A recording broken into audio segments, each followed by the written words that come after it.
মই জনাত MRPতকৈ বেছি দাম, মেক্সিমাম ৰিটেইল প্ৰাইচতকৈ বেছি দাম কোনেও ল'ব নোৱাৰে।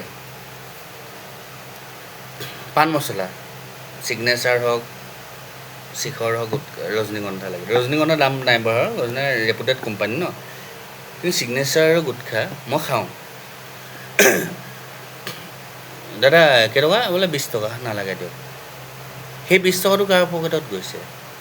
যিটোৰ একচুৱেলি দাম হ'ব লাগে 15 টকা, 12 টকা এটা ছিগনেচাৰ নতুন দাম। আগতে ছিগনেচাৰ দাম একচুৱেলি যোনটো গুটখাটোৰ নাম আছিলে আপোনাৰ 10 টকা, জৰ্দাৰ দাম আছিলে 5 টকা। এতিয়া পাণ মছলাৰ দাম কৰি দিলে 12 টকা আৰু জৰ্দাৰ দাম কৰিলে 3 টকা, 15 টকা। মেক্সিমাম ৰিটেইলাৰ্ছ 15 টকা। টেক্স দি সিহঁতৰ চৰকাৰে টেক্স দিয়ে। কিন্তু প্ৰতিজন দোকানে যেতিয়া কয় এইটো 20 টকা, 18 টকা, 17 টকা, 3 টকা বেছিকৈ দি আছোঁ, 4 টকা বেছিকৈ, 5 টকা, সেই টকাবোৰ ক'লৈ গৈ আছে? তুমি কি পঢ়া শুনা নাই বোলে নিজৰ বিবেকো নাই নেকি? মই নাখাওঁ লাগিলে, হ'ব 10 টকা চাধা কিনি দিম, মলি পিনে ৰাতি খাই শুই থাকিম। কিন্তু বৰ্তমান পৰিস্থিতি বহুত বেয়ালৈ গৈ আছে। বিধানসভাত নাজানো কেইগৰাকী মহিলা প্ৰাৰ্থীক আসন দিছে, মহিলাসকল মোৰ সদায় সন্মানীয়, যিহেতু জয়তু জননী। মই প্ৰতিটো পষ্টত আগৰ পৰাই লিখোঁ জয়তু জননী। অসম মাতৃপ্ৰধান ৰাজ্য, not only Assam, all north east. শিক্ষাবোৰ লাগে, প্ৰতিটো ক্ষেত্ৰতে শিক্ষা লাগে। তুমি যিখন ৰাষ্ট্ৰত বাস কৰিছা, ৰাজনীতি এইটো নহয় যে তুমি অংক পাৰিলা বুলি অংকতে গোটেই জীৱনটো সমস্ত বিলাই দিলা। তাৰ লগতে ৰাজনীতিখিনিও দৰকাৰ। তুমি ফূৰ্তি কৰা, এনজয় কৰা, তুমি নাচা। এইকাৰণে নাচা যাতে তুমি তোমাৰ ঘৰৰ পৰা কোনোবাই ঘৰৰ পৰা নালাগে তোমাৰ ঘৰৰ পৰা, সেইটো স্বাৰ্থপৰ বুলি ক'ব। তোমাৰ গাঁৱৰ কোনোবা এজন শিক্ষিত ভাল মানুহক তুমি বাছি বিধানসভাত পঠোৱা, সেইজন মানুহৰ 5 বছৰ কাম চোৱা, যদি 5 বছৰ ভাল নহয় বেলেগ এজন পঠোৱা, তাৰপাছত যদি তেওঁৰ কাম ভাল হয় তেওঁক লোকসভাত পঠোৱা।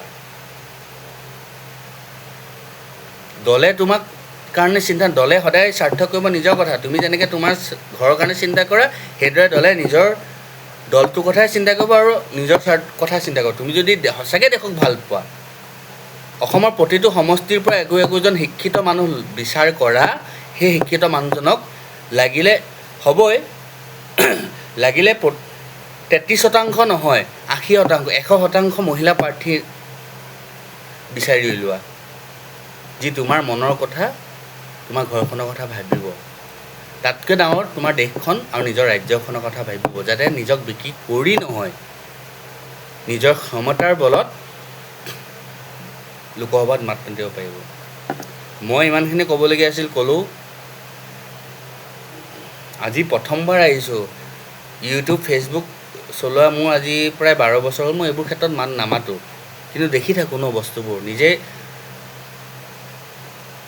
উপলব্ধি কৰোঁ যে মই কোনটো সময়ৰ পৰা আহি পিনে কোনটো সময়ত বৰ্তমান জীয়াই আছোঁ।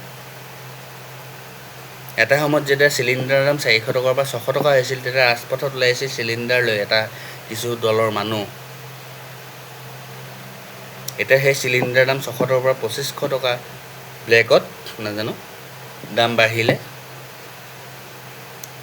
প্ৰতিখন হোটেলত যিখিনি চোৱা কষ্ট কৰা মানুহ, 200 টকাৰ হাজিৰা পৰা মানুহটোৱে 40 টকা 50 টকা ভাতেই বিচাৰি যায়।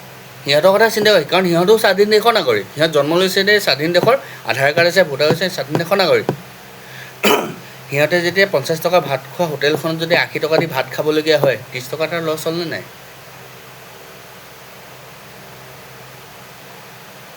বিবেক আছে, ভাবি চাবা। মই ক'বলগীয়া আছিলে ক'বলগীয়াখিনি ক'লোঁ, বাকী যি হয় দেখা যাব। শুভৰাত্ৰি, জয়তু জননী, জয় অসম। ভাৰত মাতা কি জয় বুলি কয়, কিন্তু 33% আসন গৃহীত হোৱা 3 বছৰ আগতে গৃহীত আসনটো এতিয়ালৈকে তেনেকৈ পৰি আছে। শুভৰাত্ৰি।